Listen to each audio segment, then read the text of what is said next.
اس وقت پاکستان اور بھارت کے درمیان جو ایک کشیدہ اور خطرناک صورتحال پیدا ہو چکی ہے وہ صرف دونوں ممالک نہیں بلکہ پورے خطے کے لیے تشویشناک ہے۔ ہمیں یاد رکھنا چاہیے کہ پاکستان پچھلے کئی دہائیوں سے دہشت گردی کے خلاف فرنٹ لائن ریاست رہا ہے۔ ہم نے 50,000 جانوں کی قربانیاں دی ہیں اور دنیا مانتی ہے کہ پاکستان نہ صرف دہشت گردی کے خلاف بھرپور اقدامات کر رہا ہے بلکہ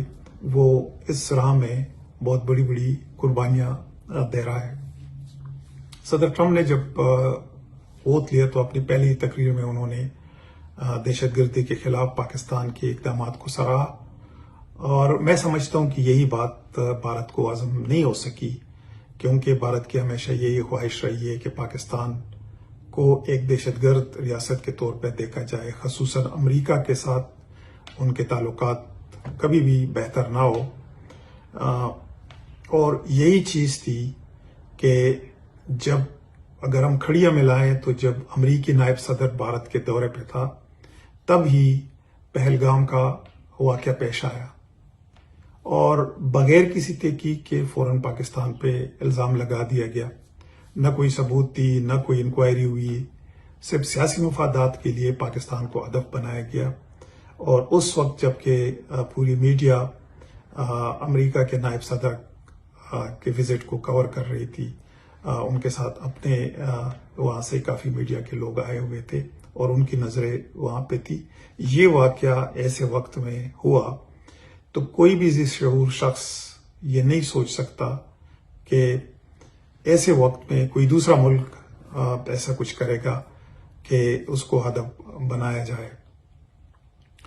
پھر اس کے ساتھ ہی پروپیگنڈے کا ایک طوفان، کلی دھمکیاں اور ایسے اقدامات جو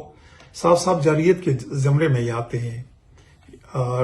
تو میں سمجھتا ہوں کہ یہ روش نہ صرف غیر ذمہ دارانہ ہے بلکہ پورے خطے کی طرف جو لوگ دیکھ رہے ہیں وہ ان کو یہی نظر آ رہا ہے کہ ایسے اقدامات سے یہ خطہ جنگ کی طرف جا سکتا ہے، اور یقیناً یہ بھارت یہ چاہ رہی ہے کہ اس کو جنگ کی طرف دھکیلا جائے۔ پاکستان نے اس واقعے کی بھرپور مذمت کی، پاکستانی میڈیا نے بڑے ذمہ دارانہ رویے کا مظاہرہ کیا، انہوں نے اس واقعے کی مذمت کی اور بار بار یہ کہا کہ دہشت گردی کسی بھی جگہ نہیں ہونی چاہیے۔ لیکن بھارتی میڈیا کا رویے کا کیا کہنا ہے؟ ایک طرف تو ریسنٹلی جب بلوچستان میں ٹرین پہ حملہ ہوا تھا جس میں بے گناہ لوگوں کو بے دردی سے مارا گیا تھا، تو اس وقت بھارتی میڈیا کا جو رول تھا، انہوں نے ان دہشت گردوں کو ہیرو بنا کے پیش کیا، ان کے انٹرویوز کیے اور اس کو جو رنگ دیا ہے، تو میرے خیال میں زیادہ کوئی پرانی بات نہیں ہے۔